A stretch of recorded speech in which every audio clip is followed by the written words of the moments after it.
ಸರ್ವರಿಗೂ ನಮಸ್ಕಾರ. ನಿಮ್ಮನ್ನು ನೀವು ಜಯಿಸಿ ಆಗ ಜಗತ್ತೇ ನಿಮ್ಮದಾಗ್ತಾ ಇದೆ.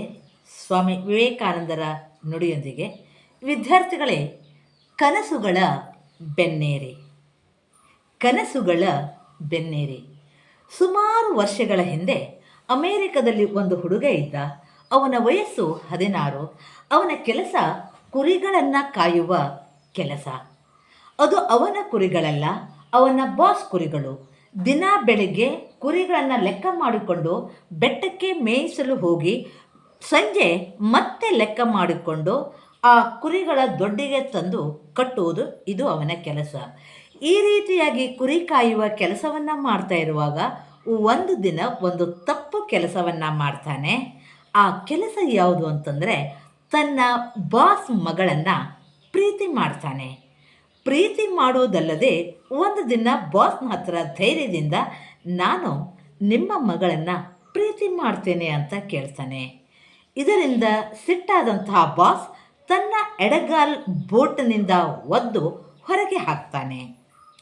40 ವರ್ಷ ಆಯಿತು ಈ ಘಟನೆ ನಡೆದು. ಎಲ್ಲ ಘಟನೆಗಳು ಬದಲಾದವು. ಆದರೆ ಹುಡುಗ ಎಲ್ಲಿ ಹೋದ, ಏನಾದ ಎಂಬುದರ ಅರಿವು ಯಾರಿಗೂ ಗೊತ್ತಿಲ್ಲ. ಆದರೆ ಎಕ್ಸಾಕ್ಟ್ಲಿ 30 ವರ್ಷ ಆದಾಗ ಅಮೆರಿಕದ ಚುನಾವಣೆ ಆಯಿತು. ಅಮೆರಿಕದ ಪ್ರೆಸಿಡೆಂಟ್ ಮೊದಲನೇ ಬಾರಿ ಆಯ್ಕೆಯಾದ. ಅವನ ಸಹಿ ಫೋಟೋ ಎಲ್ಲ ಪತ್ರಿಕೆಗಳಲ್ಲಿ ಪ್ರಕಟವಾಯಿತು. ಆ ಕುರಿಗಳ ಬಾಸ್ ಆ ದಿನದ ನ್ಯೂಸ್ ಪೇಪರನ್ನು ಕನ್ನಡಕ ಹಾಕಿಕೊಂಡು ಈ ಫೋಟೋ ಮತ್ತು ಸಹಿ ಎಲ್ಲೋ ನೋಡಿದನಲ್ಲ ಅಂತ ನೆನಪು ಮಾಡಿಕೊಳ್ತಾ ಕಾಡಿಗೆ ಬರ್ತಾನೆ. ಕುರಿ ಕಾದ ಹುಡುಗ ಎಲ್ಲೆಲ್ಲಿ ಬಂಡೆ ಗಲ್ಲುಗಳ ಮೇಲೆ, ಗಿಡ ಮರಗಳ ಮೇಲೆ ಸಹಿ ಮಾಡಿ ಪ್ರೆಸಿಡೆಂಟ್ ಆಫ್ ಅಮೇರಿಕಾ ಅಂತ ಕೆತ್ತನೆ ಮಾಡಿ ಬರೆದಿದ್ನೋ ಅದನ್ನು ಮತ್ತು ಈ ಪೇಪರ್ನಲ್ಲಿರುವ ಸಹಿಯನ್ನು ನೋಡ್ತಾನೆ. ಎರಡೂ ಒಂದೇ ರೀತಿಯ ಸಹಿ. ಅದನ್ನು ನೋಡಿ ಕುರಿಗಳ ಬಾಸನಿಗೆ ಆಶ್ಚರ್ಯ ಆಗತ್ತೆ. ವಿದ್ಯಾರ್ಥಿಗಳೇ, 16ನೇ ವರ್ಷದಲ್ಲಿ ಕಂಡಂತಹ ಕನಸುಗಳು ನಿಜವಾಗ್ತಾ ಇವೆ. ವಿದ್ಯಾರ್ಥಿಗಳೇ, ಸಣ್ಣ ಸಣ್ಣ ಪ್ರಾಯದಲ್ಲಿ ಕಂಡಂತಹ ಕನಸುಗಳು ಈಡೇರ್ತಾ ಇವೆ. ಆ ರೀತಿ ಕನಸುಗಳನ್ನು ಕಟ್ಟಿಕೊಂಡು ಕನಸುಗಳ ಬೆನ್ನೇರಿ ಹೋಗಿ ಮೊಟ್ಟ ಮೊದಲು ಸಾಮ್ರಾಜ್ಯವನ್ನು ಕಟ್ಟಿದಂತಹ ವ್ಯಕ್ತಿ ಜಾರ್ಜ್ ವಾಷಿಂಗ್ಟನ್.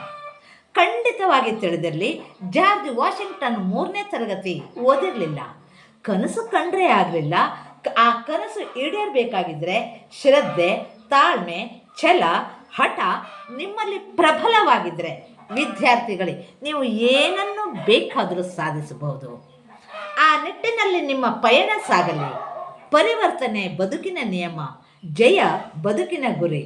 ಆದರೆ ನಿಮ್ಮ ಛಲವನ್ನು ಬದಲಾಯಿಸಬೇಡಿ. ಸಾಧನೆಯ ಹಾದಿಯನ್ನು ತಲುಪಬೇಕಾಗಿದ್ದರೆ ನಿಮ್ಮ ಛಲ, ನಿಮ್ಮ ಶ್ರದ್ಧೆ, ನಿಮ್ಮ ಪ್ರಾಮಾಣಿಕತೆ, ನಿಮ್ಮ ಹಠ ಅದನ್ನು ಬಿಡದೆ ಮುನ್ನುಗ್ಗುತ್ತಾ ಇರಿ. ಯಶಸ್ಸು ನಿಮ್ಮ ಬೆನ್ನ ಹಿಂದೆ ನಿಮ್ಮನ್ನು ಹುಡುಕಿಕೊಂಡು ಬರ್ತಾ ಇದೆ ಅಂತ ಹೇಳ್ತಾ ನನ್ನ ಮಾತನ್ನು ಮುಗಿಸ್ತಾ ಇದ್ದೇನೆ. ಧನ್ಯವಾದಗಳು.